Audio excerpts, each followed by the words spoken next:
ठीक है, just to get an overview एक बार बताना कौन कौन फर्स्ट ईयर का है यहाँ पे? Good enough. Second, nice. Third, fourth तो आई डोंट थिंक कोई होगा। ठीक है, तो तुम लोग को पता है वैसे तुम किस लिए आए हो, किस टॉपिक के बारे में बात करेंगे। तुम में से कौन कौन है जिसने AIML की फील्ड में काम कर रखा है, कोई कर रहा होगा? मतलब किसी ने सुन रखा हो कुछ नहीं, आइडिया? पहले काम तो पूछते, किसी ने एक्चुअली वर्क कर रखा हो। किस टाइप का काम करा आपने? कौन सा? ठीक है, अभी तो कवच में है ना, तो उसको तो तुम सेम टीम क्यों? एनिटेशन का करा बेसिकली अभी तक, और तूने? ठीक है, कैटल पे जो कौन कौन ऐसे नाम सुन रखा हो AIML का? Good enough. मेरे को बस एक वो चाहिए था कि तुम्हारा पर्सपेक्टिव क्या है। लेट्स से कोई किसी को बताना हो कि तुम्हारे दिमाग में क्या आता है, तुम सोचते हो AIML ऐसे फील्ड्स के बारे में। Good enough. कोई और? मतलब मेरे दिमाग में एक टाइम तक चिट्टी रोबोट आता था स्टार्टिंग में। ChatGPT गुड एग्जांपल है। Good enough. आधे ना मैंने सुन नहीं रखे मैंने। ठीक है, तो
ठीक है, तो एक हम स्टार्ट कर लेते हैं। पहली बात मैं एक जनरल ओवरव्यू दे दूं कि हम इसमें बहुत ज़्यादा मैथ्स में नहीं घुसने वाले हैं, तो मैं थोड़ा सिंपल रखूँगा आप लोगों के लिए।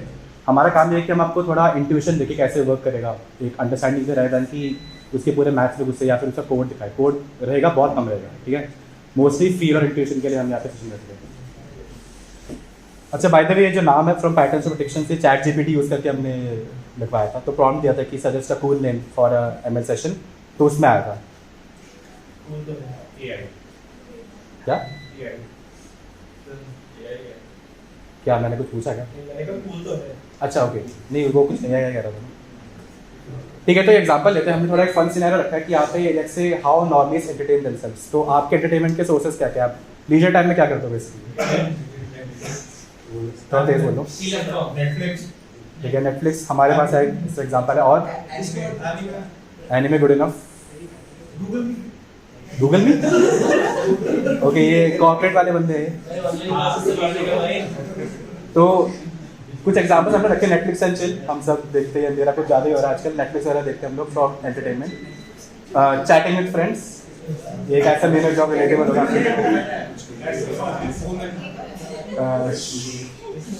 उसके बाद आर्टिस्टिक करते हैं, ड्राइंग वगैरह बनाते हैं, ठीक है। हम देखेंगे कि इंजीनियर्स अपने आप को एंटरटेन कैसे करते हैं। तो ये हमने सिनेरियो रखा है। तो टॉपिक है how chat engineers entertain themselves, और ये आपका देख के रखा होगा आपने। AI आर्ट मैंने बहुत यूज़ करा, स्टेबल डिफिनेशन वगैरह हविंग स्पेस में। आप प्रॉम्प्ट देते हो एंड उसका आर्ट आता है। ओके, प्रॉम्प्ट बेसिकली हमने इसमें प्रॉम्प्ट दिया था कि give us a picture of Dalai Lama as Super Saiyan, तो AI ने ये आर्ट ड्रॉ किया। Dalai Lama as Super Saiyan. तो हमने एग्जांपल्स बहुत ट्राई करे थे, कुछ इतने अच्छे नहीं आए, कुछ अडल्ट भी हो गए। तो हमने जैसे कि ये बेटर है, और हमें एक्चुअली प्रॉम्प्ट बहुत अच्छा देना आता है नहीं। तो कुछ लोगों का जॉब ही है प्रॉम्प्ट इंजीनियर्स करके आजकल है, जहाँ पे आपका काम ही है कि अच्छे प्रॉम्प्ट निकालो। तो हमारा प्रॉम्प्ट तो इमेजेस भी बहुत टफ ही मिली हमें। उसके बाद है पिसिंग ऑफ अदर गेम्स। अगर तुमने CSGO टाइप की गेम खेली है तो वहाँ पे एम बॉट्स वगैरह एक बहुत मेजर इशू है, जहाँ पे एक कंप्यूटर प्रोग्राम होता है जो अपने आप लॉकडाउन करता है एनिमी पे और हेडशॉट दे देता है। तो अगर आपने वो सब खेल रखा है तो आपको पता होगा, हर किसी के साथ हो रखा है जब आप ऑनलाइन गेम्स खेलते हो, एक फ्रस्ट्रेशन होता है CSGO टाइप के गेम्स में जहाँ पे आपको मन करता है कि बस पीसी फोड़ दूँ इसकी वजह से।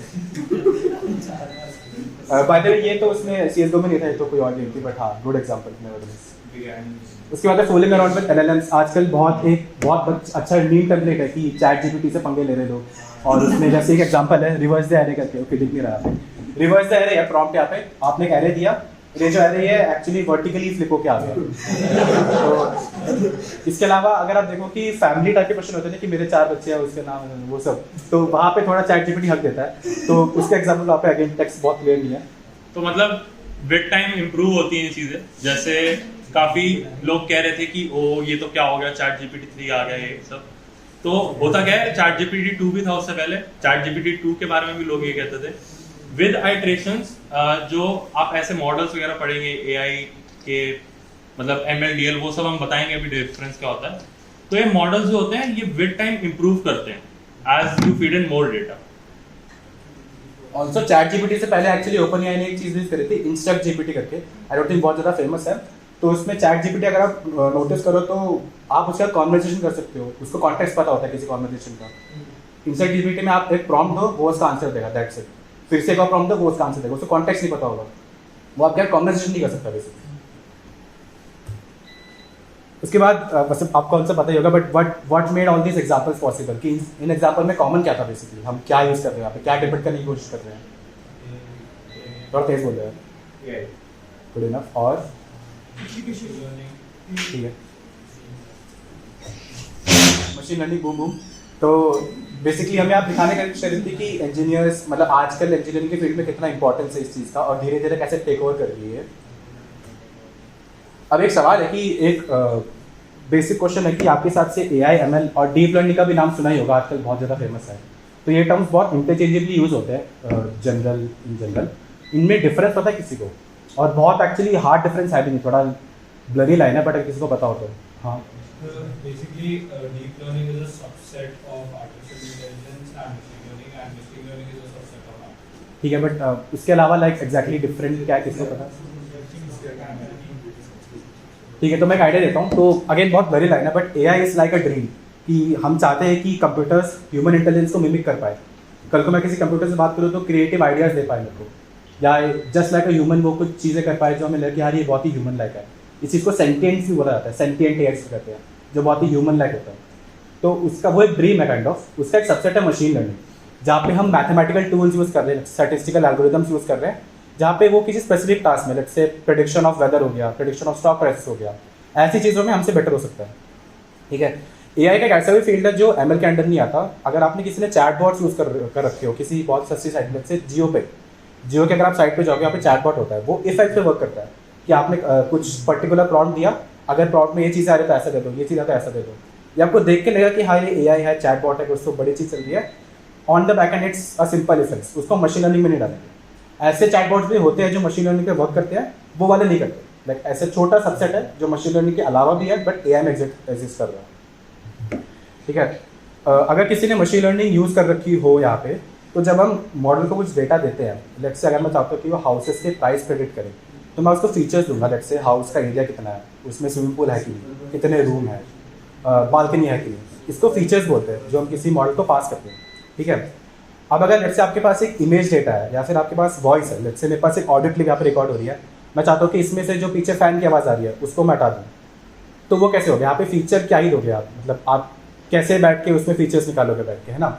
ऐसे डेटा जहाँ पे फीचर्स निकालना बहुत टफ होता है, या फिर बहुत कॉम्प्लेक्स चीज़ हो रही है, जैसे इमेज डेटा हो गया, आपको इमेज दे दिया जाए, आपको बोलो कि बताओ ये कुत्ते की इमेज है, बिल्ली की इमेज है, यहाँ पे फीचर्स निकालना फ्रॉम हैंड बहुत टफ है हमारे लिए। ऐसे काम हम डीप लर्निंग यूज़ करते हैं, तो हम उसका पूरा इमेज का मैट्रिक्स पास करते हैं, and we hope that with time वो समझ जाए कि अच्छा अगर विस्कर्स आ रहे हैं तो लेट्स से लंबे विस्कर है तो कुत्ता है, नहीं है तो बिल्ली है, छोटा साइज है तो बिल्ली होने के चांसेस ज़्यादा है, बड़े साइज में कुत्ता होने के चांसेस ज़्यादा है। ये सब चीज़ें प्रेडिक्शंस वो खुद बना पाए, पैटर्न्स यूज़ करते हैं।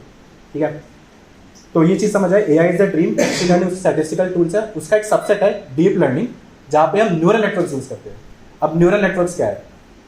हमारा जो इंसानी दिमाग है ना, सबसे प्रेशियस चीज़ है, बहुत सारी चीज़ें कर सकता है। आप गाड़ी भी चला सकते हो, मैं आप पे सेशन दे रहा हूँ, आप चीज़ें पढ़ सकते हो, लिख सकते हो, गा सकते हो, पता नहीं क्या क्या कर सकते हो। ठीक है, इस चीज़ को मिमिक करने की हमने सस्ती कोशिश करी है न्यूरल नेटवर्क्स में, जहाँ पे हम जैसे हमारे ब्रेन के अंदर बहुत सारे न्यूरॉन्स कनेक्टेड होते हैं आपस में, ठीक है, किसी ने फोटो देखी हुई वाली, तो हम कोशिश करते हैं कि हम एक सिमिलर स्ट्रक्चर बनाए बहुत बेसिक लेवल पे, जहाँ पे एक लेयर हो, उससे बहुत सारे आर्टिफिशियल न्यूरॉन्स हो और ऐसे बहुत सारे लेयर्स हो।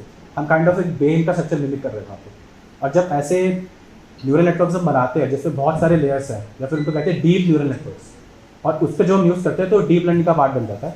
और जब हम ऐसे करते हैं तो हमें फीचर्स देने की जरूरत नहीं है इसमें, तो खुद ब खुद समझ जाता है विद टाइम कि ओके ये चीज़ इंपॉर्टेंट है, ये चीज़ नहीं है। अगेन हम बात करते हैं कि हमने यहाँ पे एआई की बात करी, तो बेसिकली ह्यूमन इंटेलिजेंस क्या है, आप लोग के हिसाब से इंटेलिजेंस क्या होता है, एक रफ आइडिया दे दो। डिसीजन टेकिंग, ठीक है, कैपेबिलिटी, और कुछ चीज़ें मैं एक्चुअली बोल चुका पहले। ओरिजिनलिटी हो गया, क्रिएटिव आइडियाज, लर्निंग कैपेबिलिटीज हो गए। इसको हम ह्यूमन इंटेलिजेंस पे डाल सकते हैं कि हाँ अगर एक ह्यूमन है वो इंटेलिजेंट है तो ये सब चीज़ें कर सकता है वो।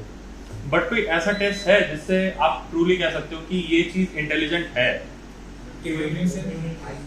ओके, तो हाँ मैं इसी पे आ रहा था। ट्यूरिंग टेस्ट में बेसिकली क्या होता है कि किसी मशीन के साथ आप इंटरैक्ट कर रहे हो, अगर तो आप देखते हो कि ये ऐसे समझो कि मैं एक मशीन के साथ इंटरैक्ट कर रहा हूँ, बीच में पर्दा है, ठीक है, मेरे को नहीं पता सामने मशीन है ह्यूमन है, और मैं फिर क्लासिफाई मतलब मैं बताऊंगा आखिरी में कि मेरे को अगर ह्यूमन लगी तो मतलब वो मशीन टरिंग टेस्ट पास करेगी। बट इसमें काफी दिक्कतें हैं, जैसे अगर कोई इंसान पूरा वक्त सस्पिशियस रहता है तो उसके लिए टरिंग टेस्ट मतलब वो मशीन को पास ही नहीं करने देगा, टरिंग टेस्ट वो कहेगा नहीं ये तो मशीन ही। तो काफी सब्जेक्टिव टेस्ट भी होते हैं ऐसे। हाँ, तो 1970s में किसी ने एक चैटबॉट बनाया था जो ट्यूरिंग टेस्ट पास कर गया था, सबसे पहले मशीन में से एक था, और वो सिर्फ गाली देता था उसको, वेरी ह्यूमन लाइक, वो गाली देगा, ये ह्यूमन की ईगो पे कहता था कि किसी ने मुझे गाली दी तो मैं उसको वापस गाली दूंगा, तो वो उससे सिर्फ गाली देके लड़ाई करता था, और वो हर एक बंदा फेल हुआ, मतलब वो हर बंदे ने बोलेंगे इंसान। हाँ, तो क्योंकि देखा जाए तो ये काफी अच्छी माइंड ट्रिक है एक तरीके से ह्यूमन को ट्रिक करने की, यार ये तो इतनी बढ़िया गाली दे रहे हैं तो इंसान ही होगा। तो हाँ, क्रिएटिव गाली दे रहे हैं, क्रिएटिव है। हाँ, वो इंसल्ट्स कंबाइन करके देता था। To add on to that, basically अगर तुम्हारा डेटा खराब है, मतलब उसमें समझ लो मैं कोई लैंग्वेज के लिए ट्रेन कर रहा हूँ किसी मॉडल को कि मेरे को उससे चैट करवानी किसी इंसान से, तो क्या होगा अगर डेटा खराब क्वालिटी का है, उसमें बहुत गालियां हैं, रेसिज्म है, तो बॉट भी वैसा ही बन जाए।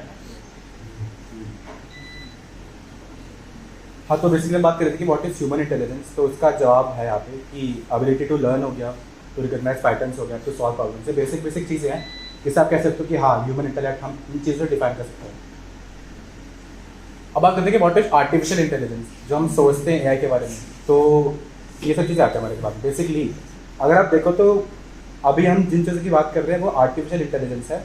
अगर आप चिट्टी रोबोट देखोगे वो था AGI, artificial general intelligence. Artificial intelligence से टेस्ला ने एक सेल्फ ड्राइविंग व्हीकल बनाया, ठीक है, उसका जो मॉडल है वो केपेबल है ड्राइविंग करने के लिए, वो कल तो मेरे से टेनिस मैच नहीं खेलेगा, वो एक बहुत ही स्पेसिफिक टास्क के लिए ट्रेंड है, वहाँ पे हमसे बेटर हो सकता है, बट बहुत एक स्पेसिफिक मॉडल है जैसे, तो हम उसको AI कहते हैं। अगर वो बहुत सारे जनरल टास्क कर सकता है, जैसे सोफिया करके एक रोबोट थी, वो बहुत सारे नहीं बट ठीक ठाक एटलीस्ट बातें कर लेती है वो सब, ठीक है, वो मोर ऑफ AGI की तरफ जा रहे हैं, जहाँ पे वो जनरल टास्क भी कर रहा है, जहाँ पे वो more of human behaviour mimic कर पा रहा है, एक सिंथेटिक ह्यूमन ही बन रहा है, ठीक है। तो ये जैसे सेशन का हमारा नाम था फ्रॉम पैटर्न्स टू प्रेडिक्शंस, तो बहुत ही बेसिक लेवल पे हम चाहते क्या है कि हम मॉडल को कुछ डेटा पास करें और कैपेबिलिटी हो कि उस डेटा में से पैटर्न्स ढूंढे एंड उसके बेस पे प्रेडिक्शंस दे, ठीक है। ये सेशन का बेसिक नाम का हमने बता दिया। अब कुछ हम बात करेंगे कुछ जो मिसकंसेप्शंस हैं ML के बारे में, तो आप लोगों ने भी कुछ चीज़ें सुन रखी होगी, अगर किसी के पास कुछ हो तो बोल सकते हैं। हार्डकोर मैथ्स सही होती है, इस पर हम आएंगे, और बहुत पैसा मिलता है। ये तो ट्रू है। ये और मैं सबकी नौकरी खाया। हाँ ओके, इस पर भी आएंगे। Some extent. हाँ, तो मैंने यहाँ पे दो चीज़ें लिख रखी है जो मेरे को लगता है कि आजकल ट्विटर पे काफ़ी ज़्यादा रेलेवेंट है। तो एक तो है कि यूनिटी में PhD इन मैथ्स, ऐसा तो ज़रूरी नहीं है, मैं नहीं हूँ, और मैंने बहुत सारे लोग देखे जो डेवलपमेंट साइड में बहुत अच्छे हैं उसमें, एंड उसकी अंडरलाइन मैथ समझना कुछ हद तक इंपॉर्टेंट है, जैसे इंटरव्यूज पास करने के लिए वैसे, बट अगर आपको इंट्यूशन मिल जाता है उस चीज़ को कैसे वर्क कर रहा है, तो दैट इज़ इवन बेटर। तो आप नई चीज़ें बना सकते हो उस तरीके से भी, ठीक है। 2 मेजर फील्ड से, एक तो आप रिसर्च में जा सकते हो कि वहाँ पे आपको फिर नए एल्गोरिथम डेवलप करने हैं, वहाँ पे आपको फिर बहुत अच्छी ग्रास्प होनी चाहिए मैथ्स की कि क्या चल रहा है अंदर में, वहाँ पे आपको नए मेथड बेसिकली देने हैं, ठीक है, या ऑप्टिमाइज करना है कुछ चीज़ों को। अगर आप डेवलपमेंट साइड जाते हो कि आपको पेमेंट चीज़ें यूज़ करनी है किसी बिजनेस प्रॉफिट के लिए या किसी एप्लीकेशन के लिए, वो भी ठीक है, उसमें लाइक बड़ा मार्केट है एक्चुअली, और वो ज़्यादा रिलेवेंट है आजकल, ज़्यादा यूज़ हो रहा है। तो बेसिकली एक मिथ है कि आपको हमेशा एक हमेशा सिग्मा मेल होना मैथ्स में, इसके लिए ज़रूरी नहीं। तो मीम की तरफ से जा रहे थे हम, होप आपको अच्छा लगा। उसके बाद है कि अगेन ये बहुत पता कौन एंड्रयू जी, मतलब बहुत अच्छा कोर्स है इनका अलग के ऊपर। तो ये भी बीच में कहते रहते हैं कि don't worry if you don't get the math, ये टाइम के साथ आपको समझ आने लगेंगी चीज़ें। इनिशियली इट्स बेटर कि आप, जैसे मेरा अप्रोच है, जब मैंने स्टार्ट करा तो प्लग एंड प्ले कि हमने कोड देखा, लगा के चिपका के देख लिया, बाद में समझ आया कि अच्छा इसके पीछे ये हो रहा है, ठीक है। तो आपकी मर्जी है कैसे स्टार्ट करना, जरूरी नहीं है कि पूरा मैथ समझनी चाहिए। सो आई थिंक 12th तक तो सबने मैथ्स पढ़ी है इधर, वर्ल्ड ऑफ इट और कॉलेज की मैथ्स उसका एक थोड़ा हायर लेवल होता जाता है। बट आई थिंक अगर आपको 12th तक भी आती है ना मैथ्स, तो आप आराम से पीछे की जो मैथ्स होती है सब मॉडल्स की, वो आराम से समझ सकते हो। मतलब डिफरेंशिएशन इंटीग्रेशन के आगे जाता नहीं है मोस्टली। हाँ, एक और एक machine learning will destroy humans, ये एक लोग का रहता है कि भाई ये पता नहीं क्या है। तो इसका तो मुझे आंसर नहीं पता, बट बस ये बताने के लिए था कि एआई ना आपके बहुत ही ट्रिवियल टास्क में भी यूज होता है। जो आप 45 रिकमेंडेशन देख रहे हो, नेटफ्लिक्स में आपके जो रिकमेंडेशन आती है, सर्च इंजन हो गया, आपको ऐड कैसे दिखाया जाता है, टारगेटिंग वगैरह, जो कि बहुत ट्रिवियल एग्जांपल है, इससे कोई ऐसा कोई चाकू भोग के नहीं जाना मुझे। ऐसे एग्जांपल में भी AI is use very well, ठीक है, और ये ज़्यादा बड़ा यूज केस है एक्चुअली,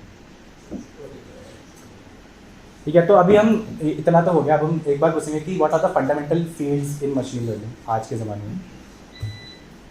तो 2 तरीके से मैंने डिवाइड करा है इसको on the type of data. तो पहला होता है टैबुलर डेटा, जैसे तू बात कर रहा था, तो ये सबसे ज़्यादा यूज है इंडस्ट्रीज में, बिजनेस यूज केस वगैरह इसका बहुत ज़्यादा है। लेट्स से मैं एक फैक्ट्री में वर्क कर रहा हूँ और मैं चाहता हूँ कि मैं ऑप्टिमाइज़ करूँ कि वर्कर्स अपना टाइम कैसे स्पेंड कर रहे हैं। तो उसका मेरे पास मैं टेबल डेटा लिखूँगी, वर्कर 1 है, ये इतना टाइम यहाँ स्पेंड कर रहा है, इतना टाइम यहाँ स्पेंड कर रहा है, वो एक टैबुलर डेटा है काइंड ऑफ। सबसे ज़्यादा use kind of MLB in industries यही है। इसमें एक चीज़ कुछ टेक्स्ट नहीं दिख रहा, ये बेसिकली डेटा सेट जो है वो टाइटैनिक का है। तो किसी ने टाइटैनिक, सबने देखी हुई टाइटैनिक की मूवी? कोई ऐसे नहीं देखी टाइटैनिक की मूवी? मैं भी कर दे रहा हूँ वैसे, तो वो डेटा सेट का मतलब बेसिकली आदमी को खुद डूब जाता है ना। कुछ लोग चढ़ते कुछ लोग एक जहाज पे चढ़ते हैं, जहाज डूब जाती है, ठीक है, कहानी है। तो उसमें एक डेटा सेट है यहाँ पे, जिसमें बेसिकली नाम लिख रखा है लोगों का, और उनके एज है, जेंडर, कौन सी टाइप ऑफ केबिन में बैठे थे, उनका फेयर क्या है, वगैरह वगैरह, ये चीज़ें यहाँ पे दे रखी है। और एक यहाँ पे कॉलम है ये वाला, सर्वाइव, कि वो लास्ट से बचे कि नहीं। तो 0-1 का है बेसिकली, अगर सर्वाइव हुआ तो 1, नहीं तो 0, ठीक है। ये काइंड ऑफ डेटा सेट है टैबुलर का, जहाँ पे ये जो कॉलम है सर्वाइव वाला, आप बेसिकली चाहते क्या हो कि आप ये सब चीज़ें पास करो उसको, कि नेम क्या है, एज क्या है, वगैरह वगैरह, और वो प्रिडिक्ट कर पाए कि अच्छा ये बंदा बचा कि नहीं बचा, ठीक है। तो ये वाला जो कॉलम है सर्वाइव वाला, इसको कहते हैं टारगेट फीचर या फिर टारगेट कॉलम। क्या चाहते हो कि ML जो आपका एल्गोरिथम होगा वो ये समझ पाए और ये प्रेडिक्ट कर पाए। बाकी जो चीज़ें इसको कहते हैं फीचर कॉलम्स, कि वो इन सब चीज़ों का यूज़ करेंगे। ये सब फीचर्स है, नाम क्या है, एज क्या वगैरह, ये फीचर्स है जो यूज़ करके वो बेसिकली पैटर्न समझेगा वहाँ से और इसको प्रेडिक्ट कर पाएगा, ठीक है। एक इंटरेस्टिंग यूज़ केस है, जैसे सिर्फ अगर हम यहाँ पे यहाँ पे जेंडर दे रखा है, तो अगर कोई जहाज डूबता है, तो किसी ने टाइटैनिक की मूवी में देखी होता है कि उसमें भी दिखा रखा हो कि जो बच्चे होते हैं और औरतें होती हैं, उनके बच्चे के चांसेस ज़्यादा होते हैं कि अगर ऐसा कुछ होता है तो आप जो छोटे छोटे बोर्ड्स होते हैं जो आपको मिलते हैं, उनमें आप औरत और बच्चे भर देते हो, मोस्टली मेल्स के बच्चे के चांसेस कम होते हैं। तो ये एक अच्छा एक एग्जाम्पल है, फिर एक अच्छा पैटर्न है जो वो सीख सकता है डेटा से, कि जहाँ पे मेल आ रहा है वहाँ पे उसके सर्वाइवल की प्रोबेबिलिटी कम हो रही है, ठीक है। आई थिंक यहाँ पे एक और कॉलम था जो शायद यहाँ पे नहीं है, जैसे अगर आप डेट नाम के बाद लिखते हो ना, मिस्टर, मास्टर वगैरह, तो मास्टर बेसिकली होता है कि 18 से कम, ठीक है। तो अगर आप देखो कि मास्टर हो गया, मिसेस वगैरह हो गया, अगर वहाँ पे वो आ रहा है मतलब बचने के चांसेस ज़्यादा है, मतलब 18 से कम है उनकी एज। जब भी ऐसी कैलामिटी होती है हम बच्चों को पहले बचाते हैं। अगर मिसेस कुछ आ रहा है तो उसकी बचने की प्रोबेबिलिटी ज़्यादा है, अगर मिस्टर आ रहा है तो कम हो जाएगा। तो ये पैटर्न है जो सीख सकता है डेटा की। प्लस इसमें एक फेयर का कॉलम होता है, मतलब फेयर का एक फीचर है कि ये बंदे ने इतने पैसे पे किए थे, तो इससे हम क्या इन्फ्लुएंस ले सकते हैं, मतलब क्या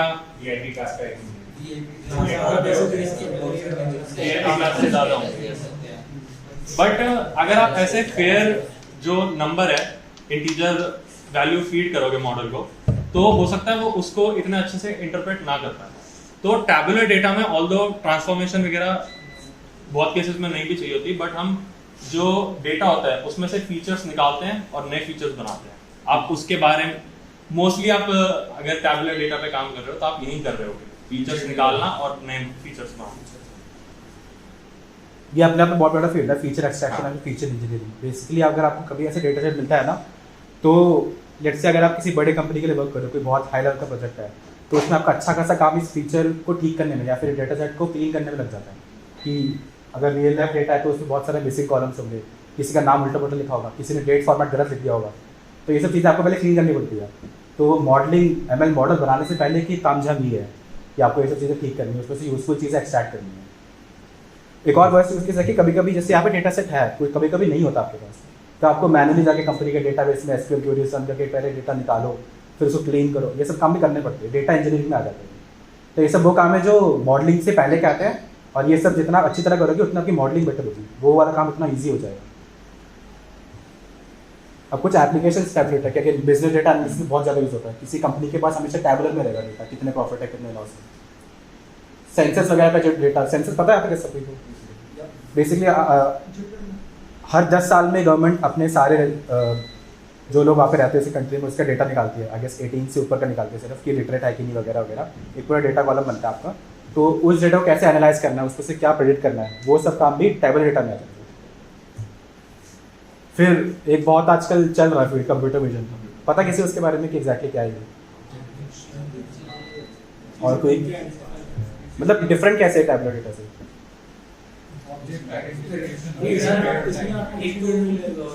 रियल टाइम स्ट्रीम हो रहा है, मेरे को एक बोल रहे हैं। हाँ हाँ, डेटा एक तो रियल टाइम स्ट्रीम हो रहा है, मतलब टैबुलर में स्ट्रीम पे आ रहा है और रैंडमाइज हो रहा है। ठीक है। हाँ, तो बेसिकली टैबुलर डेटा में हम ऐसे कॉलम्स डेटा वगैरह रीड कर रहे थे। यहाँ पे हमारे पास कुछ इमेज सेंसर्स होंगे, डेप्थ सेंसर्स होंगे, उससे कैमरा फीड आ रही होगी, और आप उस पर फिर निकालो कि ये ऑब्जेक्ट है, ये ऑब्जेक्ट नहीं है, कुत्ते की इमेज है, बिल्ली की इमेज है, ये सब चीज़ें। ये कंप्यूटर विजन का पार्ट है। हम लास्ट में कुछ ऐसी एप्लीकेशन दिखाएंगे कंप्यूटर विजन की, हमारे यहाँ पे होता रहता है वाला काम, तो लास्ट में दिखाएंगे। कौन बोला? अच्छा, तो कुछ एप्लीकेशन है कंप्यूटर विजन के। फेस रिकग्निशन सबने यूज़ कर रखा है हमारे फ़ोन में। आई थिंक iPhone 10 का सबसे मेन जो USP था वही था कि उसके पास बहुत अच्छा फेस रिकग्निशन का फीचर था।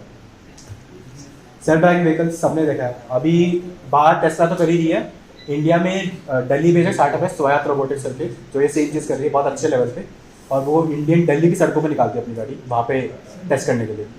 इसके अलावा महिंद्रा ने भी अपना लेन कीप वाला फीचर डाला है अभी, कि आप उसको पर्टिकुलर लेन में रखो एंड आप वो फीचर ऑन कर दो and it will keep the lane, वो लेन से बाहर नहीं जाएगा बेसिकली।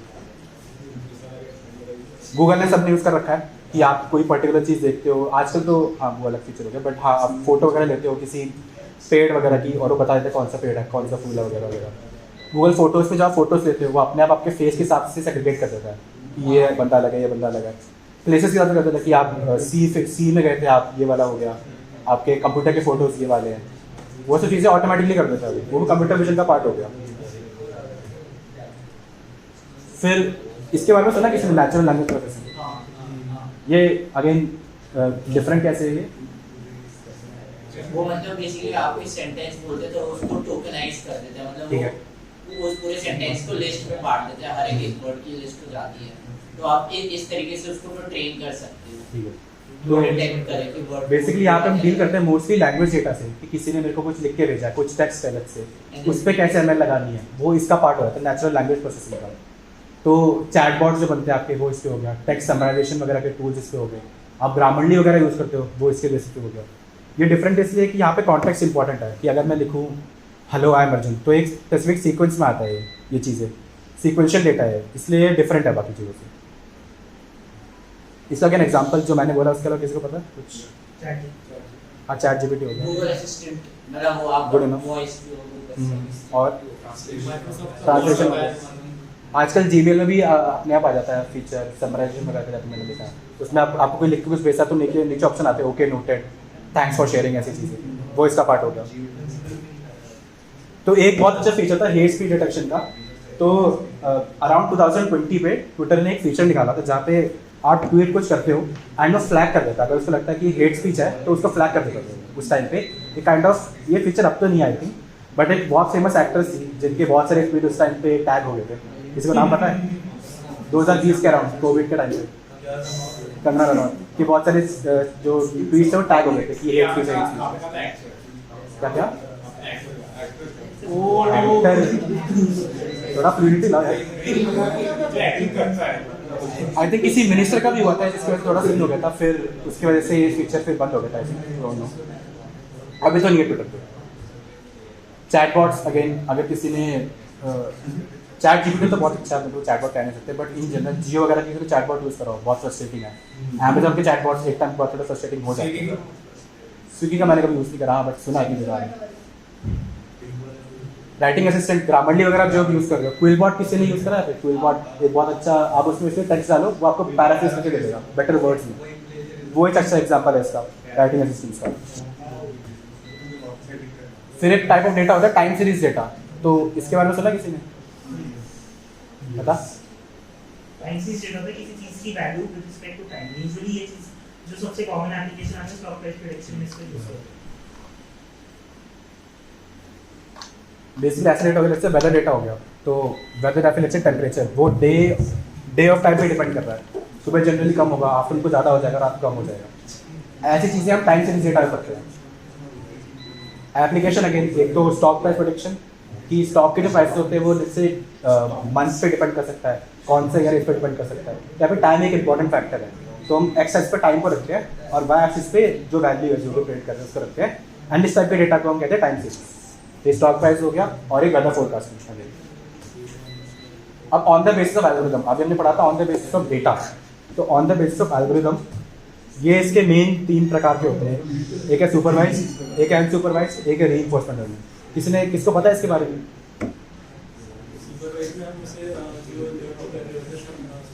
तो तेज बोल रहा है, मेरे को ज़्यादा नहीं आता पता।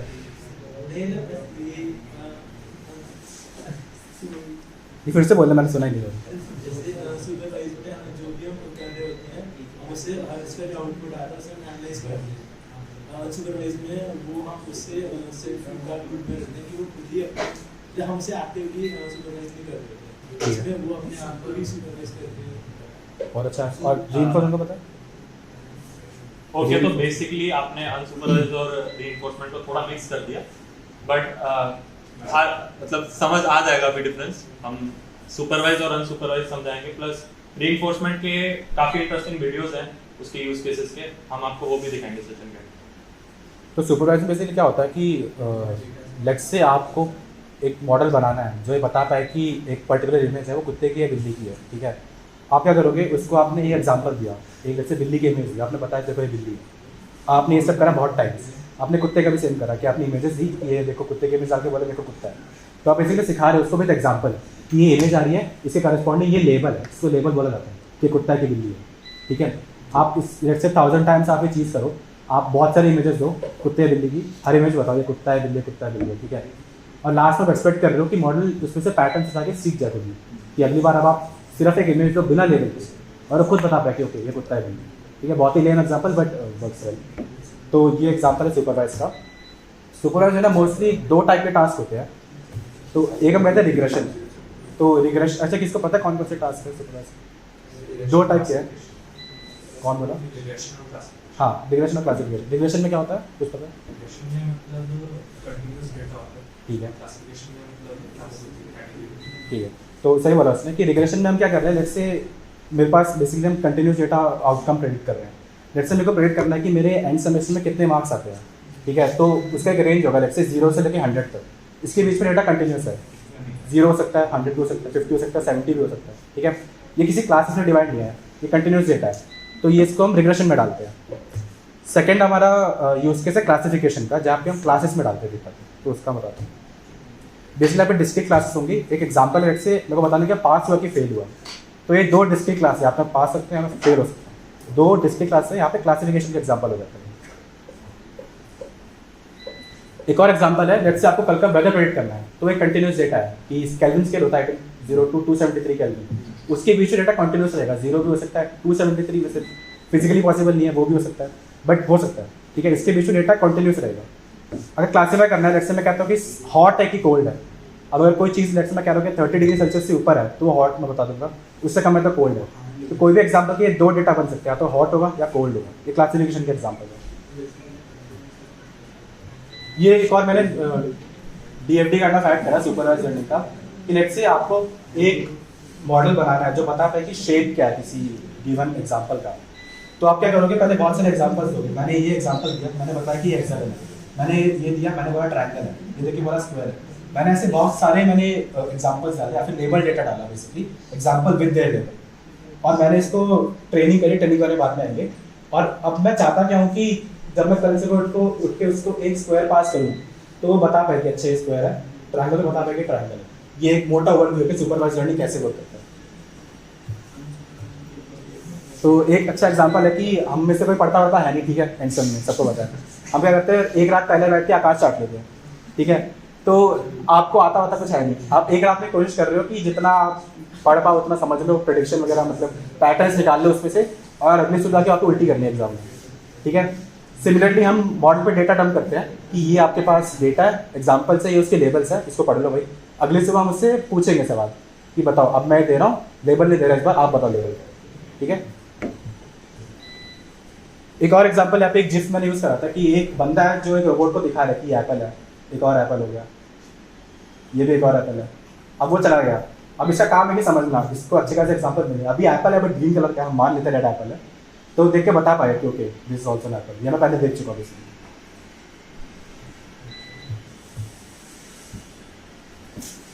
अच्छा, आपको पता है ये सुपरवाइज को भी एग्जांपल कुछ यूज़ कर रखा हूँ। एग्जांपल लेते हैं, से मेरे को अगर प्रेडिक्ट करना है कि एक पर्टिकुलर इन जनरल किसी यूट्यूब वीडियो पे कितने अमाउंट ऑफ लाइक्स आते हैं, ठीक है, तो उसमें मेरे फैक्टर्स क्या क्या होंगे, कुछ कोई बता सकता है? लाइक्स किन किन चीज़ों पे डिपेंड करता है एक पर्टिकुलर यूट्यूब वीडियो का? कंटेंट किसी ने बोला क्या? Duration, okay, engagement kind of, और ठीक है, एक और मेट्रिक हो गया एंगेजमेंट का, आई कमेंट्स कितने आ रहे हैं, amount of comments good enough, ठीक है। तो मैं कुछ बता देता हूँ आपको। लेट्स से मैं कहता हूँ व्यू काउंट पे डिपेंड कर रहा है कि मेक सेंस, अगर कोई वीडियो पे ज़्यादा व्यूज़ आ रहे हैं तो जैसा हायर प्रोबेबिलिटी कि उस पर लाइक्स भी ज़्यादा आएंगे, ठीक है, या डिसलाइक ज़्यादा है, हम लाइक्स मान के चल रहे हैं आइडियल सिनेरियो। तो अगर आप देखो तो ये काइंड ऑफ लीनियर रिलेशनशिप है यहाँ पे कि अगर व्यूज़ बढ़ते हैं तो मोस्ट ऑफ द केसेस में लाइक्स भी बढ़ रहे होंगे। अब इस चीज़ जो मैंने बोला कि लीनियर रिलेशनशिप है यहाँ पे, उसको बताने को एक लेन तरीका बताता हूँ मैं, वो ये है y0 ठीक है। यहाँ पे मैं बताऊँ अगर कि लाइक्स हमारा y है और x हमारा व्यूज़ है, तो जितना x बढ़ रहा होगा उतना y बढ़ रहा होगा, ठीक है। एक बहुत सिंपल लीनियर रिलेशनशिप है। ये इक्वेशन सबने पढ़ रखी होगी आई गेस 12 टाइप्स में, ठीक है। अगर मैं एक और फैक्टर लूँ, अभी यहाँ पे सिर्फ एक ही फैक्टर था, हम सिर्फ व्यूज़ को डिटरमाइन कर रहे हैं। एक और अगर मैं फैक्टर लेते हैं शेयर्स कितने आ रहे हैं, कोई पर्टिकुलर यूट्यूब वीडियो है उसको कितनी बार शेयर करा जा रहा है, वो एक अच्छा खासा फैक्टर है। शेयर करा जा रहा है मतलब यूट्यूब वीडियो किसी ने देखा, उसको पसंद है, उसने अपने दोस्त को भेजा, तो there is a higher chance वो लाइक भी करेगा, ठीक है। एक और रैंडम फैक्टर मैंने अपने हिसाब से लिया, कोई भी हो सकता है। अगेन आप देखो तो यहाँ पे लीनियर रिलेशनशिप है, ठीक है, नंबर ऑफ शेयर्स और नंबर ऑफ लाइक्स में। अगर मैं इसको प्लग इन करूँ पुराने इक्वेशन पे तो ये बन जाता है। यहाँ पे x1 हो गया आपका पुराना अमाउंट ऑफ व्यूज़, और x2 हो गया कि अमाउंट ऑफ शेयर्स कितने, ठीक है। तो ये जो हम चीज़ कर रहे हैं ना यहाँ पे, ये एक पार्ट है बहुत ही फेमस लर्निंग एल्गोरिथम का, जिसको कहते हैं लीनियर रिग्रेशन, ठीक है। One of the most use algorithms है इंडस्ट्रीज वगैरह में, वन ऑफ द सिंपलेस्ट भी है कि बेसिकली आप इस टाइप का कुछ एक इक्वेशन बना दो जहाँ पे x और x2 वगैरह आपके फीचर्स हैं या फिर फैक्टर्स हैं जिस पर आपका आउटपुट यानी लाइक्स डिपेंड करता है। ऑल्सो जिससे वीडियो से डाला था कि ये वाले जिफ, क्योंकि अगर जब हम ML के बारे में सोचते हैं, AI के बारे में सोचते हैं, तो ऐसे इमेजेस आ रहे हैं हमारे दिमाग में कि कुछ ऑब्जेक्ट डिटेक्शन हो रहा है या बहुत हाई फाई कुछ हो रहा है। Underline one of the most impactful चीज़ें लीनियर रिग्रेशन करती है, और जो सिंपल एल्गोरिथम्स है बेसिकली। अब यहाँ पे हमने जो वैल्यूज यूज करी थी M1, M2, C वगैरह, इसको कहते हैं मॉडल के पैरामीटर्स। और बेसिकली मॉडल का काम ये है ड्यूरिंग ट्रेनिंग कि वो इन पैरामीटर्स की ऑप्टिमल वैल्यू सीख ले during some algorithms, using some algorithms known as optimiser algorithms. तो उसका काम क्या है कि जब हम कहते हैं कि हम मॉडल को ट्रेन कर रहे हैं तो हम मॉडल को इनपुट डेटा पास कर रहे हैं। उसका काम है कि वो पहले रैंडमली M1, M2 और C की वैल्यू ले लेगा, फिर ड्यूरिंग ट्रेनिंग हम उससे जितने एग्जाम्पल देंगे उस टाइम पर वो समझ के उसकी वैल्यू ट्यून कर लेगा इस तरीके से कि अगली बार जब मैं व्यूज़ और शेयर्स दे दूँ उसको कितने अमाउंट ऑफ व्यूज़ और शेयर्स है किसी वीडियो में तो एक्यूरेटली बता पाए कि उतना अमाउंट ऑफ लाइक्स होनी चाहिए इस वीडियो में। यहाँ पे ये बताया जा रहा है कि ये जो ऑप्टिमल वैल्यू निकालने का जो प्रोसीजर है इसी को हम ट्रेनिंग कहते हैं, जो किसी आगे सुन रखा हो किसी मॉडल को ट्रेन करना क्या होता है।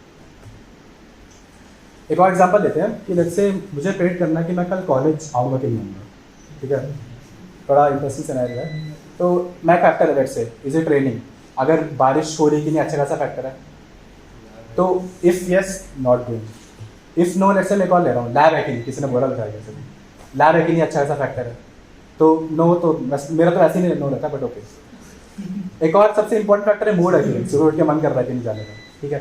तो ये बेसिकली एक और सिनेरियो लिया मैंने समझाने के लिए कि ये जो हम चीज़ यूज़ कर रहे हैं ना, जो चीज़ आपके सामने रखी हुई है, इसको कहते हैं डिसीजन ट्री क्लासिफायर। और ये again one of the most use algorithms है,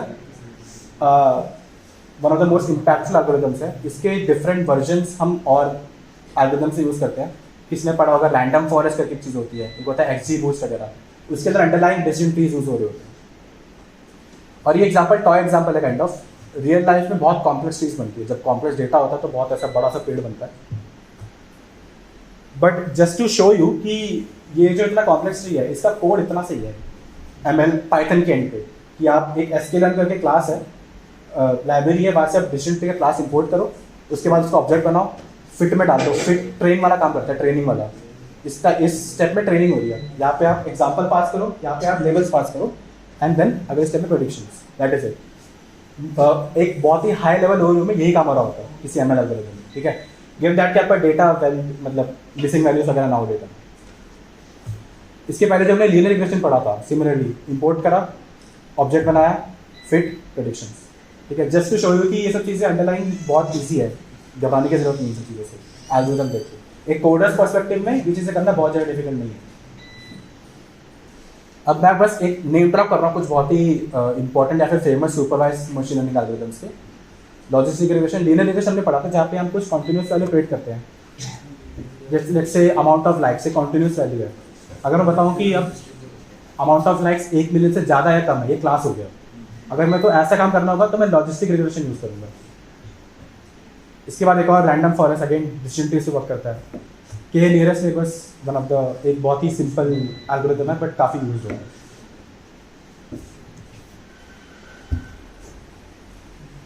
तो अर्जुन ने अभी तक जितनी एल्गोरिथम्स वगैरह बताई हैं उसके लिए लेबल्स चाहिए। जैसे ऑडियंस में भी एक बंदे ने इंटर्नशिप कर रखी है डेटा एनोटेशन में।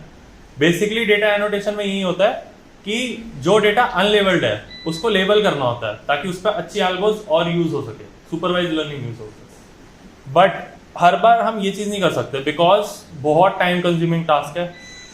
बहुत बार अच्छे से डेटा लेबल भी नहीं हो पाता बाय ह्यूमंस ऑल्सो। तो उधर आ जाती है अनसुपरवाइज लर्निंग। अब अनसुपरवाइज लर्निंग की एक एडवांटेज बस यही है कि अगर डेटा पे लेबल नहीं है और तुम्हें उसमें कुछ पैटर्न्स वगैरह आइडेंटिफाई करने हैं, लेट्स से कि मेरे को ग्रुप में बांटना है कोई डेटा को अलग अलग ग्रुप्स में, तो उधर मैं अनसुपरवाइज लर्निंग यूज कर सकता हूँ चाहे डेटा लेबल्ड हो या ना।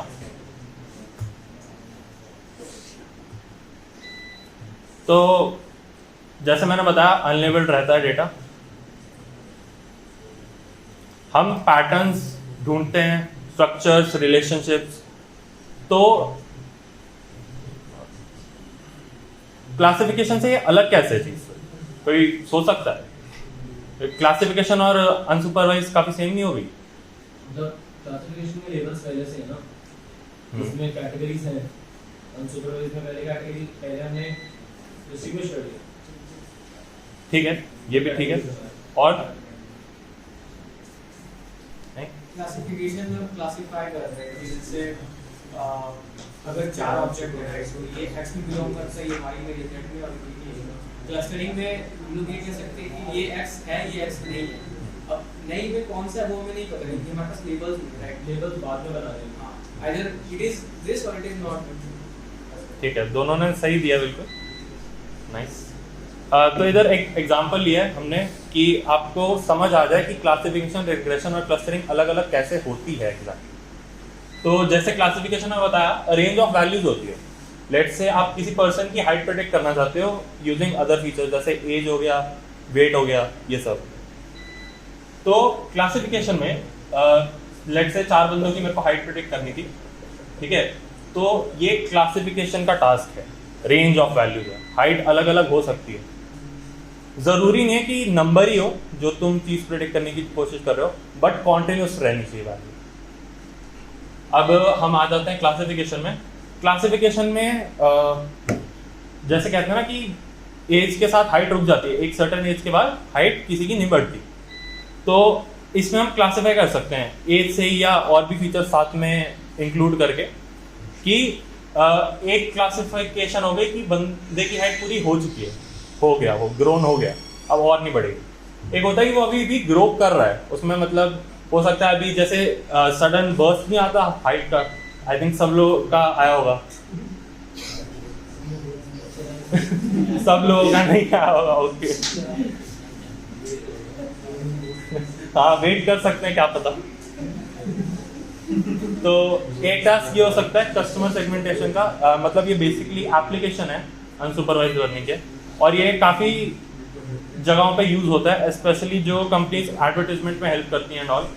वो क्या करती हैं कि आप उनको डेटा दो, या उनके पास ऑलरेडी डेटा होगा जिस सेक्टर में आप एडवर्टाइज करना चाह रहे हो उसका, तो वो डिवाइड करना है की कोशिश करते हैं कस्टमर्स को कि ये वाला जो कस्टमर्स का ग्रुप है ये आपका लॉयल कस्टमर है, ये आपके प्रोडक्ट लेगा ही लेगा, ठीक है, आप इस पर थोड़ा कम स्पेंडिंग भी कर सकते हो इनकी मार्केटिंग के लिए।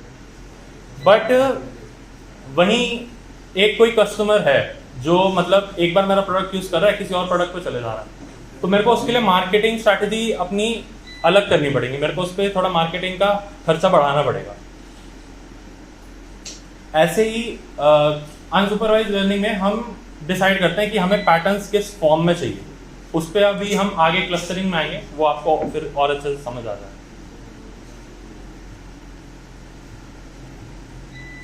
तो सर्च इंजन्स में यूज होता है, जैसे गूगल आपको जो रिजल्ट्स दिखाता है, जो आप चीजें सर्च करते हो ना उसमें सर्टेन कीवर्ड्स होते हैं।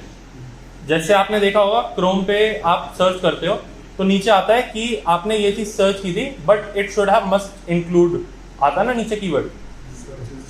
हाँ, तो इसमें यही चीज है कि कीवर्ड होते हैं आपने जो प्रॉम्प्ट डाला उसमें, वो क्या करता है, वो मैच करता है कि ये वाले कीवर्ड्स के क्लोजेस्ट कौन सी चीज है, या ये कीवर्ड्स किस ब्लॉग में आ रहे हैं या किस यूट्यूब वीडियो की टाइटल में आ रहे हैं।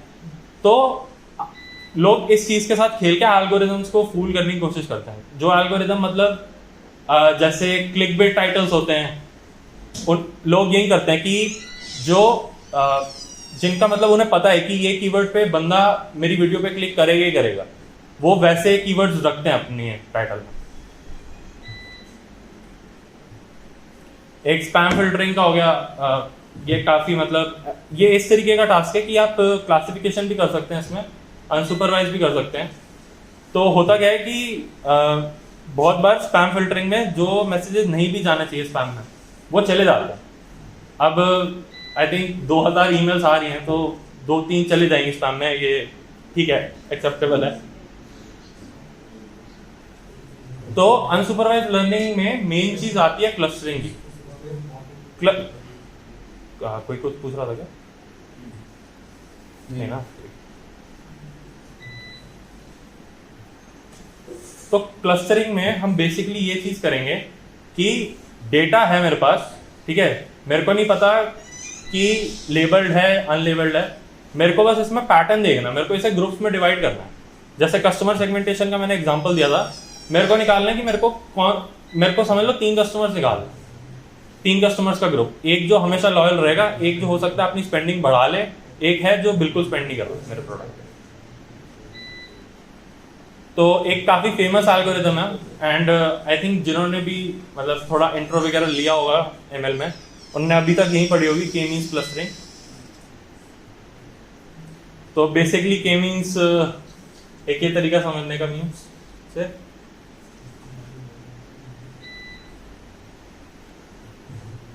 तो होता क्या है, के मींस प्लॉट कर देगा, मतलब आप कितने डायमेंशन इमेजिन कर सकते हो, तो बताया 3 डायमेंशन, 5 5 डायमेंशंस कैसे? हाइट विड्थ लाइक 3 तो हो गया। हाँ हाँ। टाइम अरे इमेजिन कैसे करेंगे? क्या टाइम को 4th डायमेंशन में हाँ कंसेप्ट है, but how will you imagine it? अभी कितना टाइम हो गया? 229 33 लेंस है तो एक डिमेंशन है। और एक और आपका होगा और 5th डायमेंशन? हाँ आपका स्ट्रिंग थ्योरी में जो हाँ ठीक है, बट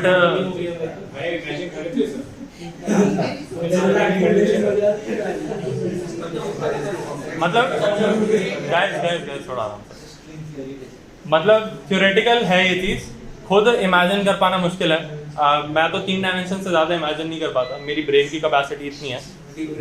यस तो इसमें क्या होता है कि हम मॉडल्स, एक रीजन ये भी है यूज करने का, मेरे पास समझ लो मेरे को एक घर खरीदना है, ठीक है, वो घर के 80 फीचर है।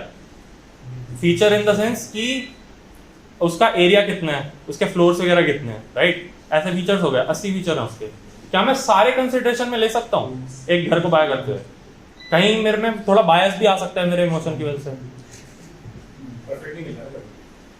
परफेक्ट नहीं मिलता घर, बट समझ लो मैं एक डीलर के पास गया, उसने मेरे को एक घर दे दिया, अब वो मेरे को 80 फीचर बता दे, तो मैं वो सारे थोड़ी कंसिडरेशन में ले सकता हूँ, राइट? हाँ, तो K-मींस यही करता है कि जितने भी फीचर्स होंगे ना वो कर लेगा cluster. Of course come features होता है तो आसानी रहती है क्लस्टर करने में। सबने यहाँ पे यूक्लिडियन डिस्टेंस पता है किसी को?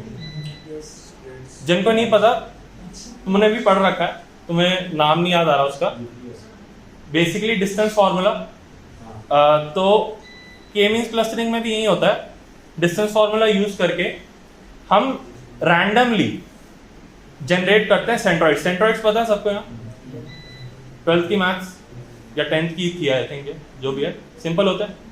तो पहले रैंडमली सेंट्रॉइड्स असाइन किए जाते हैं और डेटा को एक ग्राफ पे प्लॉट कर दिया था मैंने। अब मैं वो सेंट्रॉइड से देखूंगा कि सब डेटा पॉइंट्स का कितना डिस्टेंस है। मैं धीरे धीरे ऐड करता जाऊंगा डेटा पॉइंट्स सेंट्रॉइड्स के पास। तो सेंट्रॉइड में जब डेटा पॉइंट ऐड होगा एक नया, तो वो सेंट्रॉइड को फिर से कैलकुलेट किया जाएगा। अब आई थिंक थोड़ा ज्यादा मैथमेटिकल हो रहा है, तो ठीक है, इस ग्राफ से समझ सकते हैं हम आराम से कि K-मींस एग्जैक्टली काम कैसे कर रहा है। यार अगर क्लस्टर को भी मतलब लेबल करते तो फिर वो क्लासिफिकेशन ही हो गया ना। ओके, क्लस्टर क्लासिफिकेशन में एज सच क्लस्टरिंग में एक ये डिफरेंस आ रहा है मेन कि हम पैटर्न रिकॉग्नाइज कर रहे हैं। मेरे को समझ ले, मेरे को ये चाहिए ही नहीं कि यार मेरे को 0 1 नहीं चाहिए, ठीक है, मेरे को ये देखना है कि क्लोज कितना है डेटा। डिस्टिंक्टिव आउटपुट्स नहीं आ रहे, ग्रुप वाइज आउटपुट्स आ रहे हैं। ग्रुप वाइज आ रहे हैं, यस। बट अगर मान लो उन ग्रुप को भी मैं लेबल कर दूं एट लास्ट, तो वो फिर भी क्लासिफिकेशन ही हाँ, तो आप ये क्लासिफिकेशन में भी कर सकते हो।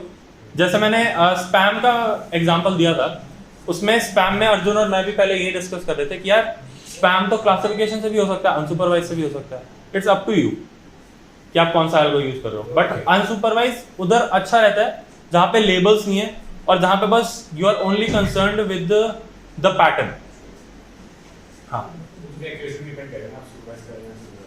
एक्चुअली में चीज ये है कि जो अनसुपरवाइज एल्गोस होती है ना, उनमें एक्यूरेसी प्रेडिक्ट कर पाना थोड़ा टफ हो जाता है, बिकॉज लेबल्स है नहीं आपके पास।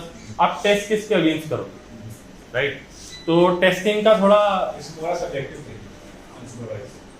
नहीं, मतलब इसमें भी टेस्टिंग की जा सकती है, बट टेस्टिंग उतनी रोबस्ट नहीं होती जितनी सुपरवाइज लर्निंग में आप कर सकते हो, तो इसलिए डेटा एनोटेशन करनी पड़ती है।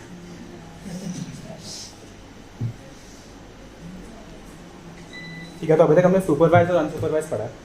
इसके बाद हम एक और टाइप ऑफ एल्गोरिथम्स की बात करें जिसका नाम है रीइंफोर्समेंट लर्निंग। किसी ने सुना है इसके बारे में? जैसे कि मतलब एक फीडबैक लूप रिपोर्ट हो जाए, हाँ बोल, तेज बोलिए आप। एक फीडबैक लूप होता है, मतलब जो रिजल्ट आ रहा है, ठीक है, तो हम बेसिकली कंप्यूटर को बताते हैं कि हाँ जो तूने रिजल्ट दिया वो अच्छा है, पॉजिटिव है, और फिर कंप्यूटर उसी एक पॉजिटिव फीचर को अपने अंदर अंडरलाइन कर देता है, एंड देन फिर उसके ऊपर आगे उसी टाइप के रिजल्ट्स और प्रोड्यूस करने की कोशिश करते हैं। ठीक है, यहाँ से क्या बोल ग्राफ को ट्रेन करना। कौन बोल रहा है आपको? हाँ,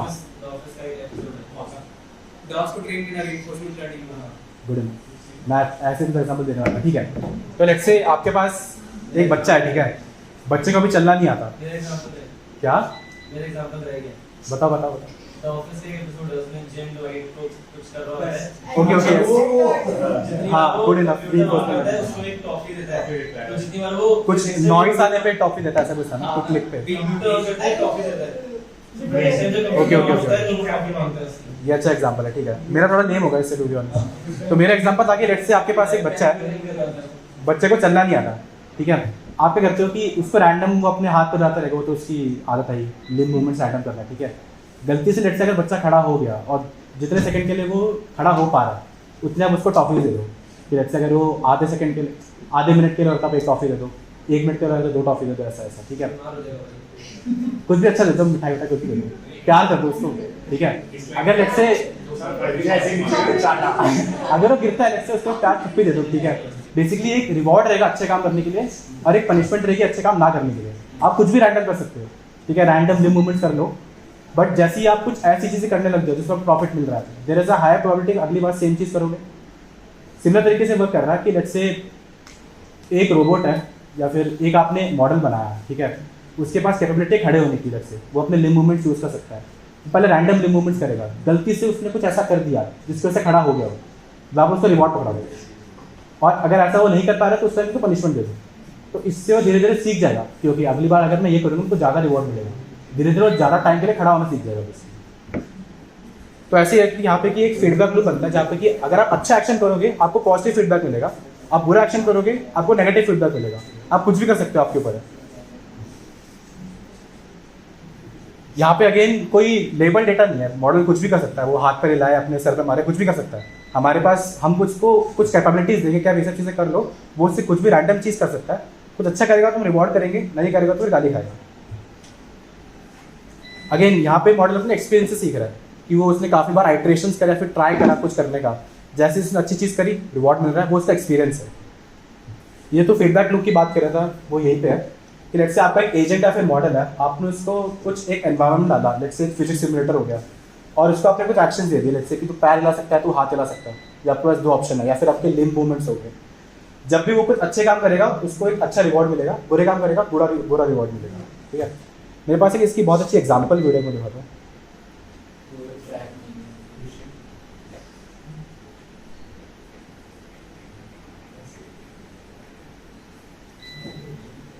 ठीक है, तो ये एक रीइंफोर्समेंट लर्निंग का मॉडल है।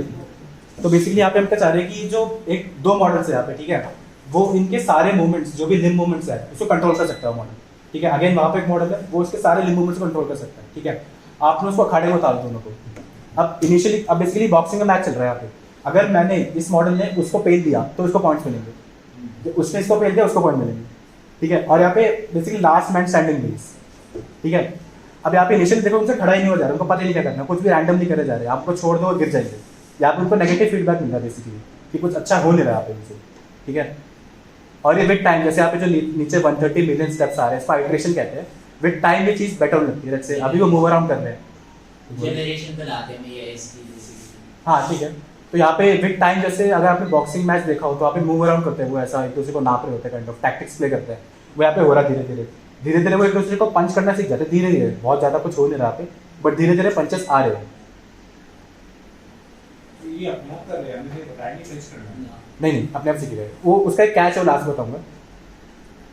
विद टाइम अभी ये अवॉइड और ब्लॉक भी कर रहा है, अब वो प्रॉपर जैब्स आ रहे हैं यहाँ पे, ऐसा मुंह पे सीधा ऐसा लगा कि सीधा फेला जा रहा है किसी को, ठीक है। पंच ही क्यों कर रहे हैं, कहीं हम कुछ सिखाया कि हाँ बताता हूँ तुम्हें, ठीक है। अब with time again 1 million steps के बाद प्रॉपर यहाँ पे बॉक्सिंग मैच चालू हो गया, ठीक है। अब यहाँ पे कैच ये है कि इनिशियली लेट्स से आपने एक बॉक्सिंग का आपने वीडियो निकाला, 90 सेकंड की क्लिप निकाली और उसमें मोशन कैप्चर करा लोगों को कि वो लोग क्या कर रहे हैं, ठीक है, उनके लिम्ब मूवमेंट्स क्या हो रहे हैं, वो आपने डेटा को पकड़ा है, बस आपने इतना कराया है। यहाँ पे एक्चुअली सिर्फ 90 सेकंड्स का डेटा यूज हुआ है, रियल वर्ल्ड मोशन कैप्चर, और उसके बाद आपने अखाड़े को उतार दिया मॉडल से कि जाओ लोग, और आइट्रेशन बहुत ज़्यादा लगे यहाँ पे 1 million, but at the final वो अपने आप को बॉक्स कर पा रहे हैं। इसका एक और एग्जाम्पल है, ओपन एआई का सबने नाम सुन ही रखा होगा अभी, तो ये उनका एक एग्जाम्पल था जहाँ पे एक वर्ल्ड है, ठीक है। वर्ल्ड में आपके पास रंगीन नहीं दिख रहा है, ये यहाँ पे पास रेड एजेंट्स है और वो ब्लू एजेंट्स है, ठीक है। ये हाइड एंड सीक का गेम है, जैसे रेड एजेंट्स ब्लू वाले को देख लेंगे उनको पॉइंट्स मिल जाएंगे, ब्लू वाले का काम है कि उनको छुपना है इन रेड एजेंट से। ठीक है, तो यहाँ पे गेम अभी स्टार्ट होता है। जब गेम स्टार्ट होता है तो किसी को कुछ नहीं पता क्या करना है, रैंडमली कुछ भी करे जा रहा है, ठीक है। अब उनके पास कैपेबिलिटी क्या है कि वो दूर से देख सकते हैं इन लोगों को। उन्होंने कुछ रैंडम काम करा और गलती से इनको देख लिया, उनको पॉइंट मिल गए।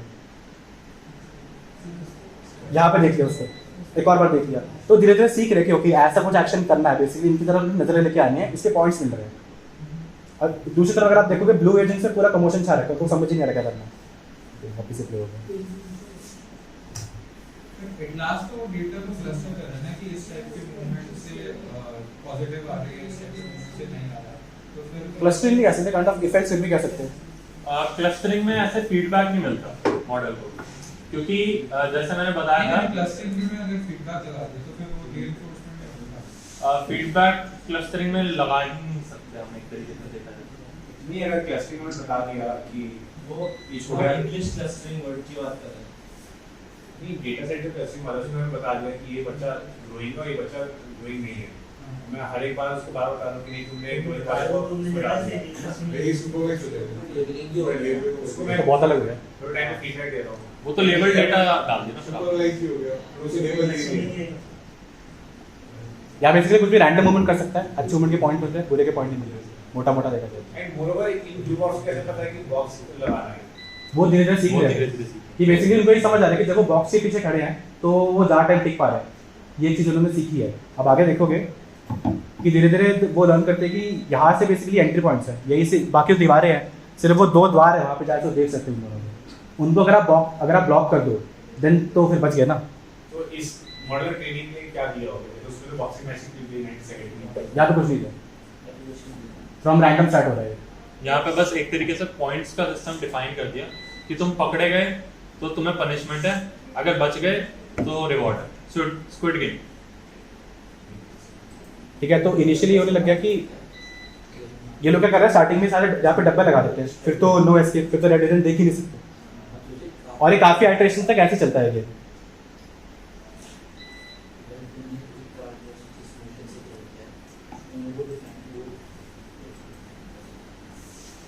अब यहाँ पे क्या होता है कि अगर आप नोटिस करो कि यहाँ पे स्लेज रखा हुआ है, विद टाइम ऐसा लगता है कि ये जो स्लेज है इसको यूज करके अगर वो दीवार के पास ले आए और उसके ऊपर से कूद जाए तो रेड एजेंट के पास एक फायदा है, बेसिकली उनके पास एक एडवांटेज है उस चीज़ का, तो धीरे धीरे उस चीज़ को यूज करना सीख जाते हैं कि आप वो स्लेज को यहाँ पे ले आओ एंड देन यू कैन सी।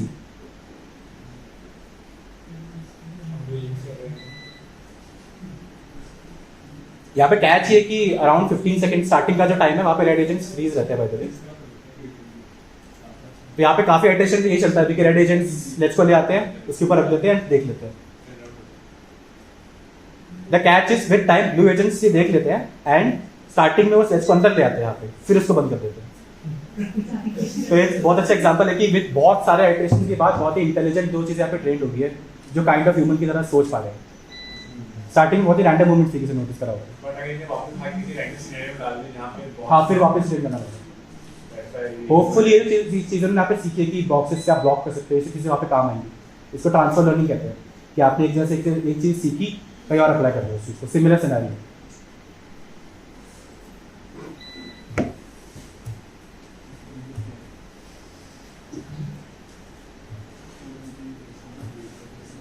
तो ये एक मीम था यहाँ पे कि सुपरवाइज में आपको डेटा दिया जाता है रीड करने के लिए, अनसुपरवाइज में डेटा देते हैं बट पता ही नहीं आंसर क्या है, और उस वाले में तो बेचारे खुद अपनी किताब बना रहा है रीइंफोर्समेंट में। बिकॉज रीइंफोर्समेंट में बेसिकली हो क्या रहा है कि आप रूल के नाम पे बस रिवॉर्ड एंड पनिशमेंट सिस्टम दे रहे हो, तो वो खुद सोचता है कि यार मेरे को ये चीज करके रिवॉर्ड मिल रहा है, तो ये रूल्स हैं गेम के और मैं इस तरीके से कर सकता हूँ।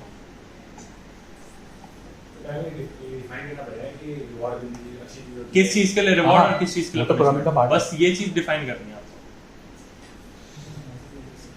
तो ये हमारे एंड से एंड है। किसी को कुछ पूछना है, इसके बाद मैं कुछ प्रोजेक्ट दिखाने वाला था जो आपको थोड़ा शायद इंटेक करे कि हमारे कुछ पर्सनल प्रोजेक्ट्स हैं आइटम सोसाइटी के, प्लस मेरे कुछ है जो आपको मेरे को लगता है कि थोड़ा इंटरेस्टिंग हो आप लोगों के लिए।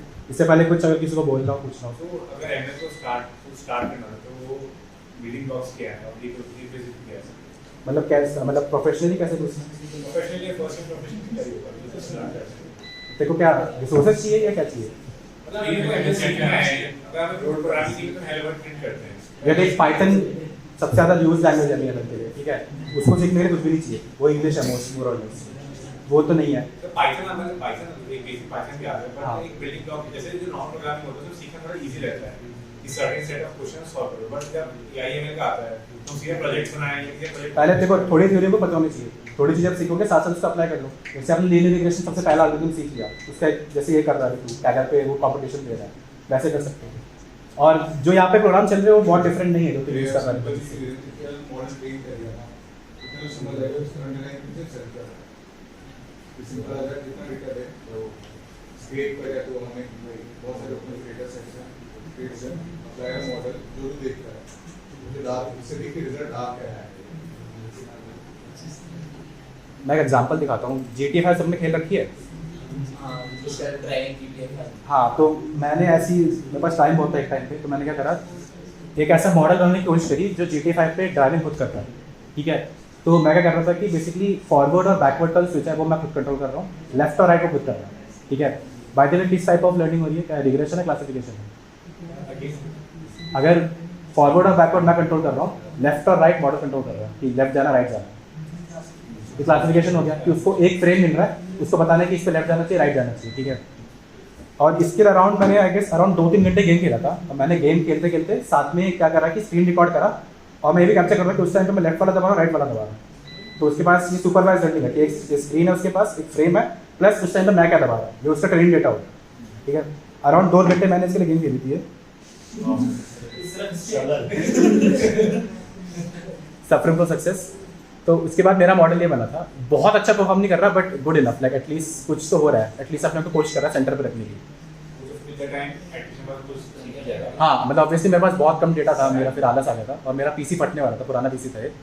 तो क्योंकि अब ये भी सोचो कि मेरे को गेम भी खेलना प्लस पीछे रिकॉर्ड भी हो रहा सब कुछ, कि तो वो थोड़ा टीडियस हो गया था पुरानी इसके लिए, इसको चल जाएगा शायद। अराउंड मैंने 2-3 घंटे खेला था, उसके बाद मेरे को ये रिजल्ट आया था कि अभी फॉरवर्ड बैकवर्ड का मैं कर रहा हूँ, राइट साइड में टर्मिनल पे मॉडल चल रहा है, लेफ्ट साइड में लेफ्ट राइट वो प्रिंट कर रहा है कि राइट जाना लेफ्ट जाना। ठीक है, यहाँ मेरा होप ये था कि लेट्स से एक रोड है, काली रोड है, उसमें एक लेन मार्किंग है। ठीक है, वो टाइम के साथ सीख जाए कि उसको लेन मार्किंग के लेफ्ट में रहा, इस गेम में राइट में रहा है। ठीक है, दिक्कत ये थी कि ये कुछ ज़्यादा रियल वर्ल्ड सिनेरियो हो गया जहाँ पे मार्किंग बहुत अच्छी नहीं है, तो जहाँ पे सिर्फ एरो है, लेट्स से 4 लेन का रोड आ गया, फिर तो मॉडल पूरे पागल हो जाता है। तो ये one of the best use case है जहाँ पे मतलब अच्छी तरह वर्क करा, नॉर्मली इतना अच्छा नहीं कर रहा था वैसे। अच्छा दिख रहा था वैसे। हाँ। उसके अलावा मेरे पास एक है, अगर किसी ने मिंत्रा यूज़, सबने मिंत्रा यूज़ करा होगा। ठीक है, उसमें आप जब भी किसी आर्टिकल पे क्लिक करते हैं, जैसे आपने एक जीन्स देखी, उसके नीचे बहुत से रिकमेंडेशंस आते हैं कि सिमिलर जीन्स ही है। तो जो मिंत्रा के इंजीनियर्स हैं उन्होंने एक रिसर्च पेपर निकाला था बाय मी दैट लुक करके, जिसमें उन्होंने बता रखा था कि हम ये मेथड्स यूज़ कर रहे हैं रिकमेंडेशन देने के लिए। ठीक है, ये प्रोजेक्ट मेरा उसी में भेज दिया कि मैंने उस पेपर को काइंड ऑफ इम्प्लीमेंट करा यहाँ पे। तो इसका मतलब क्या है, लेट्स से आप इंस्टाग्राम चला रहे हो, आपने एक पर्टिकुलर सेलिब्रिटी को देखा, ठीक है, बहुत अच्छा कपड़ा है, आपको लगे मस्त चीज़ है, मेरे को भी चाहिए। ठीक है, उसकी आप इमेज निकालो, यहाँ पे पुट करो और ये सेग्रीगेट करो सबसे पहले कि अच्छा ये टी शर्ट है उसका, ये उसकी जीन्स है, ये टोपी है, ये शोपी में ज़्यादा नहीं, ये शूज़ है। ठीक है, अब उसके 5 सिमिलर चीज़ें दे देगा कि ये टी शर्ट है, इसकी similar 5 similar T shirt plus इसके लिंक मिंत्रा के। तो इसमें मैंने कहा क्या था बेसिकली कि एक चीज़ होती है वेब स्क्रैपिंग करके, किसी को पता है आपको? बेसिकली वेबसाइट से डेटा चुराना। ठीक है, सस्ते मैंने क्या करा, एक पाइथन स्क्रिप्ट बनाई जो कि मिंत्रा पे जाता है और ऐसे टी शर्ट मैंने सर्च करवाया उससे, और टी शर्ट के बहुत सारे एग्जाम्पल डाउनलोड कर लेगा विद इमेजेस, उसके लिंक वगैरह वगैरह। ठीक है, ये मैंने बहुत 1 हफ्ते करा था हर रात। ठीक है, ये मैं करके छोड़ देता था और ये मेरा डेटा हो गया। तो बहुत बार बेसिकली आपको डेटा खुद भी ढूंढना पड़ता है या लेबल भी करना पड़ता है। कुछ मॉडल्स ऐसे होते हैं जो कम डेटा के साथ भी, जैसे समझ लो आप किसी मॉडल का टेस्ट कर रहे हो बस कि ये मॉडल इस टास्क के लिए अच्छा रहेगा या नहीं, तो आप क्या कर सकते हो, rather than taking the whole data set unlabelled unsupervised use करने से आप सुपरवाइज यूज कर सकते हो। थोड़ा सा डेटा आप खुद लेबल कर लो, मॉडल देख लो कैसा चल रहा है, उसके बाद आप डिसाइड कर सकते हो कि हाँ मेरे को इस मॉडल के साथ फर्दर जाना चाहिए नहीं। यहाँ पे ना मैंने एक एडिशनल स्टेप लगाया था। बेसिकली अगर आप एक इमेज दे रहे हो तो वो इमेज एक फुल शॉट इमेज होनी चाहिए। बेसिकली इंसान का सर पैर दोनों आना चाहिए, पूरा इंसान है इस फ्रेम के अंदर। ये एग्जांपल यहाँ पे नहीं आ रहा तो इसलिए वो कह रहा है कि not a full shot image. Let's say एक सेलिब्रिटी है, इसको मान लेते हैं, मैंने इसकी इमेज दी है, फुल शॉट इमेज है। पहली बात तो ये अपने डेट कर रहा है कि ये टॉप वेयर है, ये बॉटम वेयर है और ये फुटवेयर हो गया उससे। दिख रहा है ना, लेबल से दिख रहा है गैस, बट वैसे दिख रहा होगा। ये फुटवेयर के रिकमेंडेशन दे रहा है विद प्राइस, नेम एंड उसका लिंक। अगर एलिजिबिलिटी एक मिनट यार, मैंने तो रिकमेंडेशन है। सही है ना? लाइव नहीं चल रहा भाई, तो डेमो वीडियो पता है ना? अरे तो क्या हो गया? हाँ तो हार्डकोड नहीं है तो चल रहा है ना?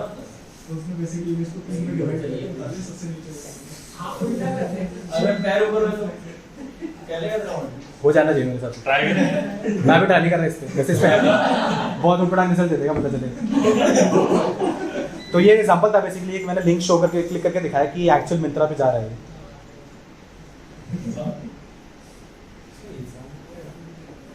भाई तेरा मिंत्रा वाला पैसे तो नहीं दे रहे कि तू महंगा वाला रिकमेंड कर रहा है? मिंत्रा अंदर कुछ भी नहीं दे रहे। ये एक ऐसा भी कर सकते हैं कि हमने ये एक बिजनेस आइडिया हो उसको पता चले गाली और डेटा उठा लिया। हम एक काम भी कर सकते हैं ना कि ऐसे मिंत्रा यूज करें, इंटर से कनेक्ट कर दें, मैं क्लिक को डाल कैसे कनेक्ट कर दें?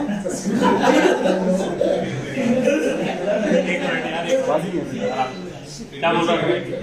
मैंने किसी ऐसे भी कपड़े डाल दिए ना, मैं किसी लड़की की फोटो डाल दी या लड़की लड़के की डाल दी एंड इंटर सिमिलर लड़के लड़की फोटो भेज देगा। भाई ये इसका डेटा नहीं जा रहा मैं कैसे, ये क्यों जाने।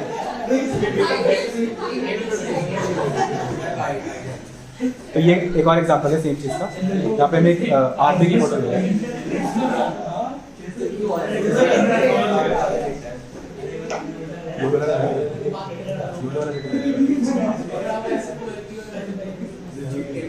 ये वहाँ पे जिसमें भी मैटर उनका प्रोजेक्ट है, हैरी पॉटर पे बेस्ड है।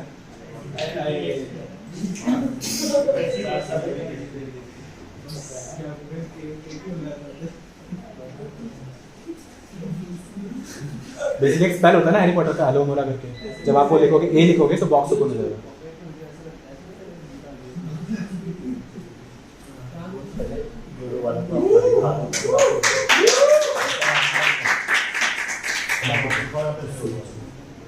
दोनों दिखा रहे हैं और ये क्लोज करने के लिए है।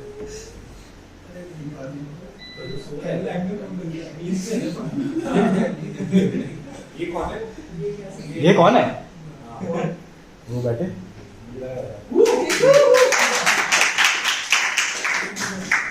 ओके, ये एक और एग्जांपल है। बेसिकली मैंने इंटर्नशिप करी क्या IIT दिल्ली में, तो वहाँ पे उनके पास एक रोबोटिक आर्म था। तो उनका एक प्रोजेक्ट था कि आपको कुछ 3D प्रिंटेड पीसेस है, कस्टम पीसेस है, उस पर पिक एंड प्लेस ऑपरेशंस कराने हैं। यहाँ पे मैंने एक YOLO based object detection model use करा था। किसी नाम सुना योलो का? अनफॉर्चुनेटली उस दिन ऐसा ग्रिपर जो है ना वर्क नहीं कर रहा था, नॉट माय फॉल्ट। ना बता रहा। तो वहाँ पे दिख रहा हो कि एक्यूरेटली समझ पा रहा है, जैसे मैंने नाम दिया था, एक का क्यूब दे दिया, इसका आर का, इसका येलो है, तो समझ के खुद पॉइंट भी कर पा, टारगेट कर पाता है।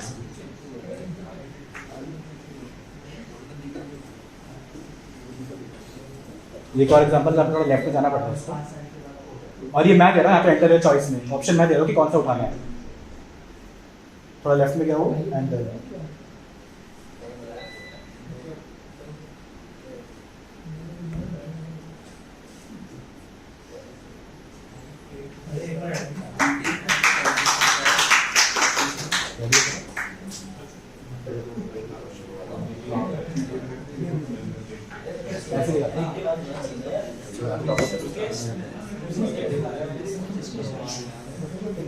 बेसिकली हमें प्रोजेक्ट में रखा जिसमें हमें जरूरत थी कि कुछ हमारे लैब के मटेरियल जैसे माउस हो गया,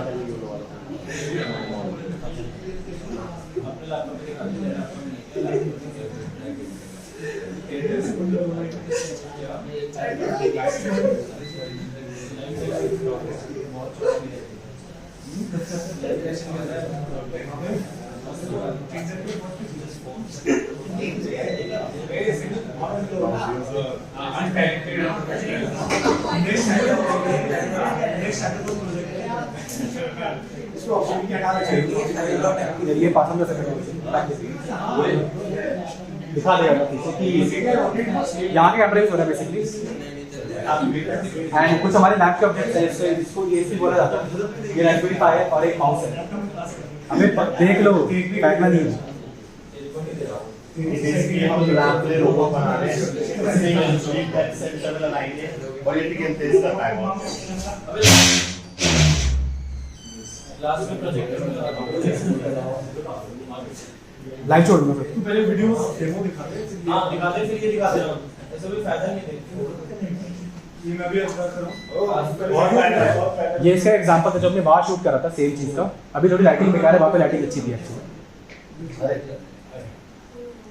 ये जो कैमरा एक्चुअली यहाँ पे जो मोटा सा दिखाया गया है, इसका फर्स्ट वर्ड जिनका भी दिखा दे कितना बढ़िया रिजल्ट आया। वो मेरे पास है नहीं। जो कैमरा बेसिकली एक डेप्थ सेंसर है कि किसी पर्टिकुलर पॉइंट का डेप्थ भी बता सकता है कैमरा। वो लेटर ऑन यूज़ करेंगे, अभी इसलिए यूज़ नहीं करा।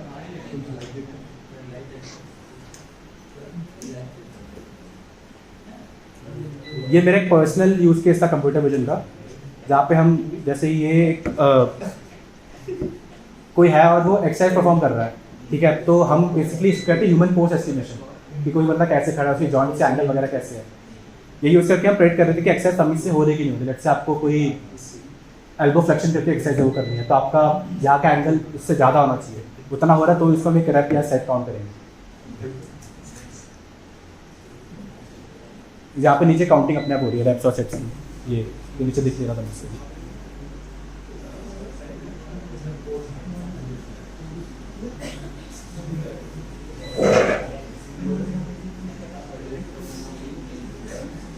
किसी के कुछ डाउट्स वगैरह हो रिगार्डिंग ML DL, जितना अभी तक एक्सप्लेन किया उसमें कुछ पूछना हो?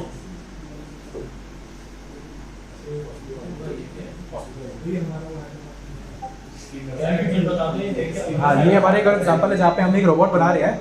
लेट्स से एक सिमुलेशन में एक रोबोट है जो कि मेडिकल स्टाफ को जो मंडेन टास्क होते हैं, ऑब्जेक्ट ट्रांसफर करना वगैरह या पेशेंट्स को मॉनिटर करना, ऐसी चीज़ों में हेल्प करे। तो एक काइंड ऑफ डेमो है यहाँ पे, जहाँ पे ये हम ऑटोनोमस नेविगेशन यूज़ कर रहे हैं point A two point B जाने के लिए। यहाँ पे टेबल में कुछ अपने सैम्पल ऑब्जेक्ट्स रखे हुए हैं।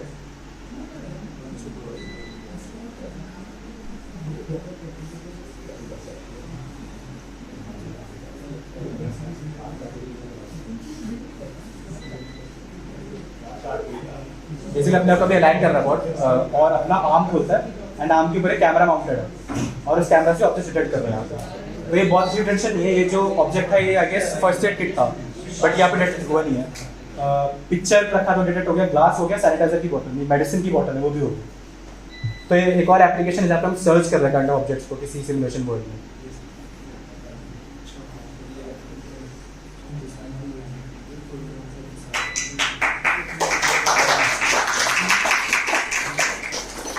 एक एग्जांपल है वेयर हाउस मैनेजमेंट का, जहाँ पे लेट्स से आप ऑटोनोमसली कैलकुलेट करना चाहते हो कि कितने ऑब्जेक्ट रखते हैं। तो ये एक एग्जांपल है सिमुलेशन वर्ल्ड का, जहाँ पे लेट्स से एक वेयर हाउस से अभी बहुत सारे लंबे लंबे पाइप रखे हुए हैं जिनको ह्यूमनली डिटेक्ट करना बहुत टीडियस टास्क है। तो ये हमारा एक्चुअली आइटम का सिलेक्शन टास्क था कंप्यूटर विजन के लिए। आए भैया हैकाथॉन जीत चुके हैं इसके लिए।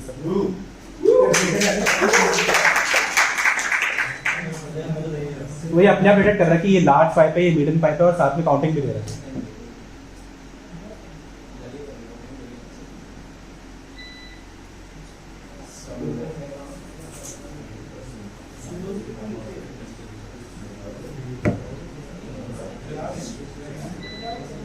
और ये स्मॉल पाइप्स हो गया।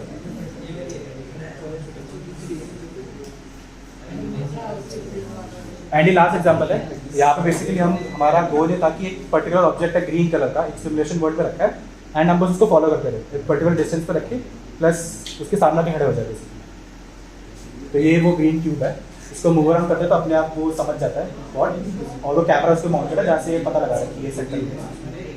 बहुत ही सिंपल यूज के सिनेरियो है। और अब वो